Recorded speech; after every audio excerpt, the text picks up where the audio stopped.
Terrifiant, car il arrive que la fête tourne au drame, comme ce soir d'octobre 2006. Antoine Tomzac, un Français de 18 ans, a décidé de passer la soirée à la bûche, l'un des plus grands méga dancing juste à la frontière. Quelques heures plus tard, il décède d'overdose d'ecstasy. François, son meilleur copain, est avec lui ce soir-là. On part une quinzaine à la bûche pour un anniversaire. On arrive et on commence à danser tout ça et on perd Antoine pendant 2 heures. On l'a cherché, on l'a pas retrouvé. Et c'est la personne qui a vendu les pilules qui nous ramène dans un sale état. C'est quoi pas très bien?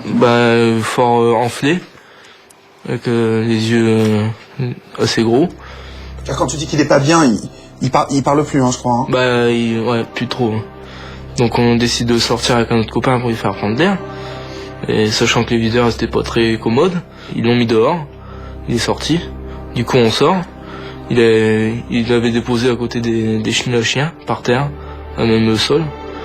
Et il était en train de convulser. Il moussait, tout ça. Il voulait pas appeler l'ambulance. Le copain a demandé une bouteille d'eau.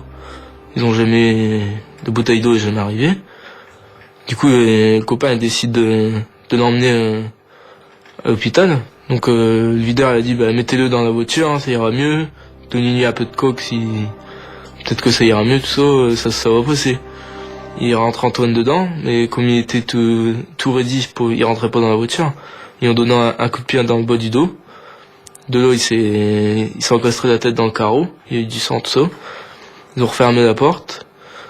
Donc avant de quitter le parking, un videur s'est chargé de retirer les tampons de la boîte sur la main d'Antoine et sur le conducteur qui a emmené Antoine à l'hôpital pour pas montrer qu'on venait de la bûche.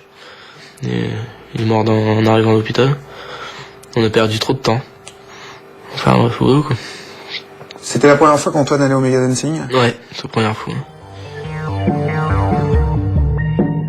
L'enquête qui a suivi la mort d'Antoine a mis au jour un trafic de stupes directement orchestré par des employés de la boîte de nuit.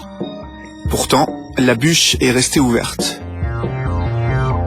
Ce qui peut paraître choquant en France, c'est qu'un responsable d'établissement dont le parking est aussi un endroit qui lui appartient et qu'il doit gérer, où se déroulent des deals, est responsable de ce qui se passe sur son parking. En Belgique, ça semble différent. Pourquoi ? Bon, le parking est privé, donc normalement le patron est responsable de ce qui se passe sur son parking. Ceci dit, là vous me prenez au dépourvu. La législation, je ne connais pas, par rapport à la législation française, je ne vois pas je ne la connais pas. Donc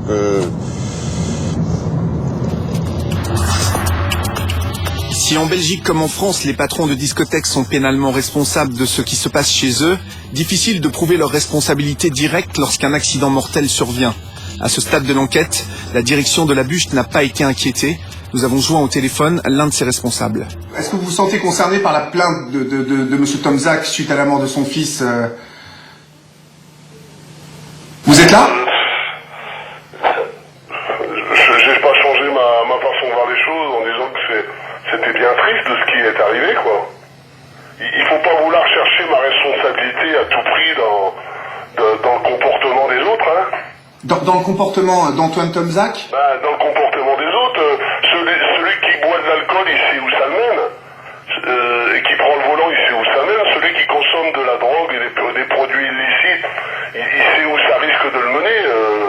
Vous persistez à me dire que vous n'êtes pas au courant des trafics qu'il y a sur tous les parkings des Mega Dancing, y compris le vôtre. C'est ça qui m'étonne. Moi, j'ai jamais dit ça, moi. Donc vous êtes au courant qu'il y a du trafic sur les parkings? J'ai jamais dit ça. Ça veut dire qu'aujourd'hui, il y a pas de trafic sur le parking de la bûche. Minimisé. Il est minimisé. Ça veut dire... Il est minimisé, c'est-à-dire que il est minimisé. D'accord. J'ai pas l'intention de commencer à épiloguer là-dessus. Je veux absolument pas commencer à dire qui a raison, qui a tort. L'enquête suit son cours, Une enquête qui implique précisément des membres du service d'ordre de la bûche. À ce jour, une dizaine d'individus sont poursuivis pour trafic de stupéfiants. 2 d'entre eux sont incarcérés, inculpés de non-assistance à personne en danger lors de la mort du jeune Antoine.